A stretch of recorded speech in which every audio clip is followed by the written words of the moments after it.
Diabetes type 2 సన్నగా ఉన్న వాళ్ళకి వస్తుందా, స్థూలకాయంగా ఉన్న వాళ్ళకి వస్తుందా? చాలామంది ఏమి నమ్ముతారంటే, అరే నువ్వు లావు అవుతున్నావురా కాబట్టి డయాబెటీస్ వచ్చేస్తుంది అని చెప్తారు. అది వాస్తవం కాదు. నిజానికి సన్నగా ఉన్న వాళ్ళకి ఎక్కువ డయాబెటిక్ టైప్ 2 వస్తుంది. లావుగా ఉండే వాళ్ళకి డయాబెటిక్ టైప్ 2 వచ్చే అవకాశం చాలా తక్కువ, అంటే రాదని కాదు. ఏం జరుగుతుందంటే, ఇది తెలుసుకునే ముందు అసలు ఫస్ట్ డయాబెటీస్ అంటే ఏంటో, ఆ డయాబెటీస్ ఎందుకు వస్తుందో తెలుసుకోవాలి. మనకు 2 మెటబాలిజాలు ఉన్నాయి. ఒకటి glucose metabolism, 2 ketone metabolism. Glucose మెటబాలిజంలో ప్రపంచం అంతా ఉంటుంది. ఎందుకంటే దాని 3 కారణాలు. ఒకటి, ఆ కార్బోహైడ్రేట్ నుంచి వచ్చే గ్లూకోజు విస్తారంగా ప్రపంచంలో అందుబాటులో ఉంటుంది. ధాన్యాలు కానీ, పాలు కానీ, పళ్ళు కానీ, స్వీట్లు, హాట్లు ఎక్కువ వ్యాస్ట్గా అవైలబిలిటీ ఉంటుంది. ఒకటి. రెండోది ఏంటంటే, ఇది చాలా చవక. కీటోన్స్ ఫ్యాట్ ఫుడ్స్తో పోలిస్తే చాలా చవక. మూడోది, ఇది చాలా రుచిగా ఉంటుంది. ఈ 3 కారణాల చేత ప్రపంచంతో గ్లూకోజ్ మెటబాలిజంలో ఉంటారు. గ్లూకోజ్ మెటబాలిజంలో ఏం జరుగుతుందంటే, మీరు ఇడ్లీ లాంటివో దోశ లాంటివో ఫర్ ఎగ్జాంపుల్ తిన్నారనుకోండి, కార్బోహైడ్రేట్స్ తిన్నప్పుడు అది గ్లూకోజ్గా మారుతుంది. ఈ గ్లూకోజ్ ఎక్కడికి వెళ్ళాలంటే, మన శరీరంలో ఉండే పెట్రోల్ ట్యాంక్ అయిన సెల్లోకి వెళ్ళాలి. ఆ సెల్లోకి వెళ్ళాలంటే గ్లూకోజ్ని సెల్లు నేరుగా తీసుకోదు. అప్పుడేమవుతుందంటే, మీరు ఎంత తింటే అంత కాంబినేషన్లో మన ప్యాంక్రాస్లో బీటా సెల్స్ ఇన్సులిన్ అనే హార్మోన్ని ఉత్పత్తి చేసి కరెక్ట్గా సెల్ దగ్గరికి పంపిస్తాయి, మన పెట్రోల్ ట్యాంక్ దగ్గరికి. అప్పుడు కరెక్ట్గా గ్లూకోజ్ మ్యాచింగ్కి, అంటే మీరు 4 ఇడ్లీ సరిపడా గ్లూకోజ్ మీకు అక్కడ అందుబాటులో ఉంటే, మీ ప్యాంక్రాస్లో బీటా సెల్స్ 4 ఇడ్లీ సరిపడా ఇన్సులిన్ తయారు చేస్తాయి. సపోజ్ మీరు 20 ఇడ్లీ తింటే 20 ఇడ్లీలు సరిపడా ఇన్సులిన్ తయారు చేస్తాయి, అంటే కాంబినేషన్లో. ఈ 2 కలిపి సెల్లోకి వెళ్ళి, మన సెల్ అంటే మన పెట్రోల్ ట్యాంకు, సెల్లోకి వెళ్తాయి. ఇక్కడ ఏం జరుగుతుందంటే, మీరు సెల్ కెపాసిటీ పరిధిలోపు తింటే పర్లేదు. సెల్ కెపాసిటీ పరిధి దాటి కనుక గ్లూకోజ్ని తింటే అప్పుడు ఏమవుతుందంటే, ఉదాహరణకి మన పెట్రోల్ ట్యాంక్ కెపాసిటీ 6 ఇడ్లీ అనుకోండి. మీరు 6 ఇడ్లీ వరకు తింటే ఇన్సులిన్ గ్లూకోజ్ 2 లోపలికి వెళ్ళిపోతాయి, బయట రక్తంలో ఏమీ మిగలదు. కానీ సపోజ్ మీ సెల్ కెపాసిటీ 6 ఇడ్లీ ఉంది, ఇప్పుడు మీరు 10 ఇడ్లీ తిన్నారనుకోండి, 6 ఇడ్లీ సరిపడా ఇన్సులిన్, 6 ఇడ్లీ సరిపడా గ్లూకోజు 2 సెల్ లోపలికి వెళ్తాయి, ఫుల్ అయిపోతుంది. బయట రక్తంలో 4 ఇడ్లీ సరిపడా గ్లూకోజు, 4 ఇడ్లీ సరిపడా ఇన్సులిన్ రక్తంలో ఉండిపోతాయి. అప్పుడు ఏం జరుగుతుందంటే, మీరు రక్తంలో గ్లూకోజ్ ఉండటానికి ఒక లిమిట్ ఉంది.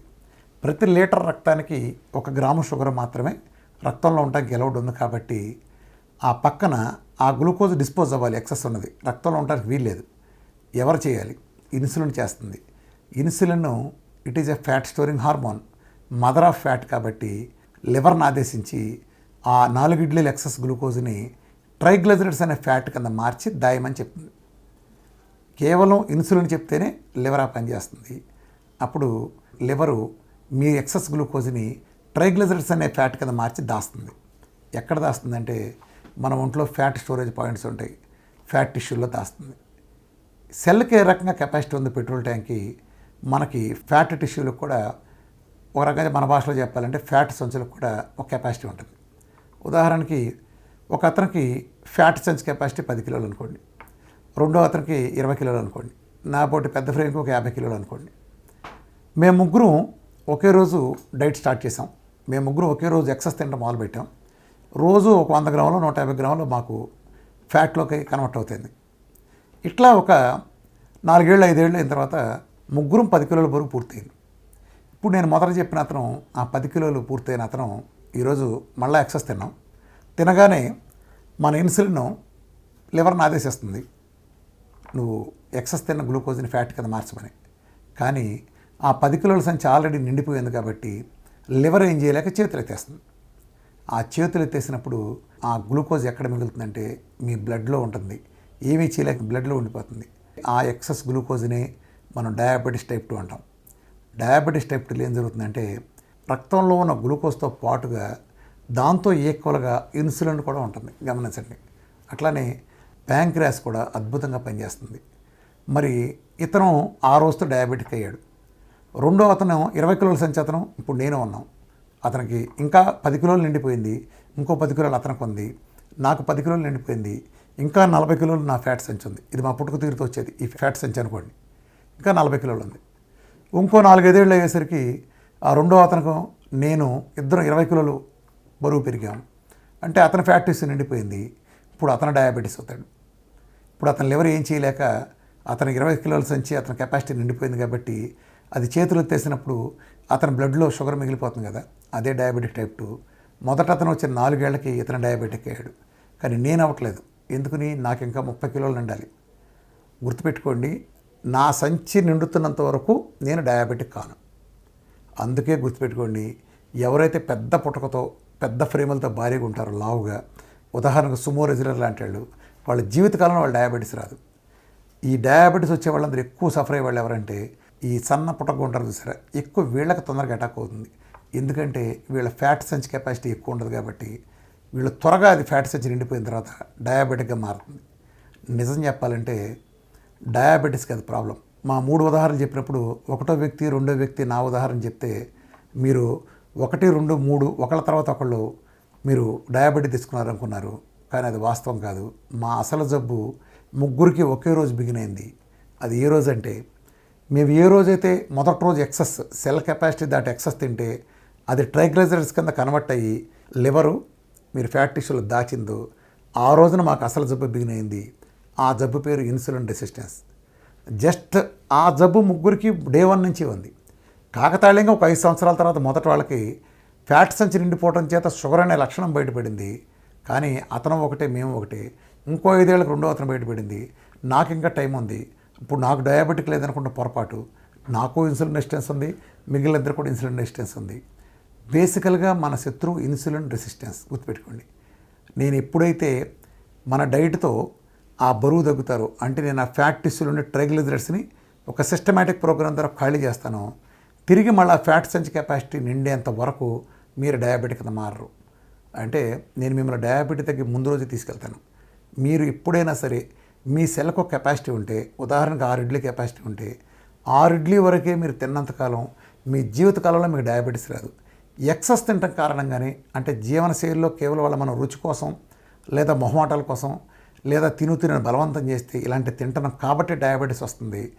మీ కడుపు ఆకలి మీరు గమనించకుండా మీరు నో చెవటం నేర్చుకుంటే, కంచంలో పెట్టిన అన్నం పరబ్రహ్మ స్వరూపం కాదు, పరమ దెయ్యం స్వరూపం. మీరు ఒక హోటల్కి వెళ్తారు, ఈ మెరిడియన్ లాంటి హోటల్కి, బిర్యానీ పెడతారు.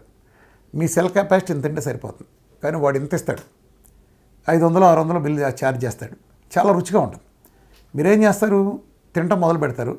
ఒక 30% అవగానే మీకు కడుపు నిండిపోతుంది. కానీ మనం కట్టిన 600 గుర్తొస్తుంది. మొత్తం ఆఖరి మెతుకుతో సహా ఎక్కడ ఒక మెతుకు మిగల్చకుండా కుక్కి లోపల తోస్తాం. ఒకవేళ అది లోపల తగిలిపోతే కూల్ డ్రింక్ బాబాయిని కూడా అప్పు తెచ్చుకుంటాం. వాడి సహకారంతో దిగ్విజయంగా దాన్ని లోపల పంపిస్తాం. ఆడి పెట్టిన ఉల్లిపాయ మొక్కతో సహా మొత్తం నాకేస్తాం. ఈ పావు దాటి ఆ 330% మన సెల్ కెపాసిటీ దాటి మిగిలిన తిన్నది మొత్తం కూడా ట్రైగ్లిజరైడ్స్ కింద కన్వర్ట్ అయ్యి అది మన జీవితకాలం పాటు ఎప్పటికీ ఆ బొజ్జలు అలానే ఉంటుంది. ఎందుకంటే ఇన్సులిన్ మనం ఇచ్చినంతకాలం మీరు ఆ డీప్ ఫ్రిజ్, అంటే మన పొట్టలో దాచిన ఆ ఫ్యాట్ తీయడం సాధ్యపడదు. ఇవాళ మనకు పొట్ట ఇంత ఉందో 30 కిలోలు పెరిగామంటే అది ఇవాళ పొట్ట కాదు. మనం 20 ఏళ్ళ నుంచి తిన్న బిర్యానీలు ఎక్సెస్ తిన్నా.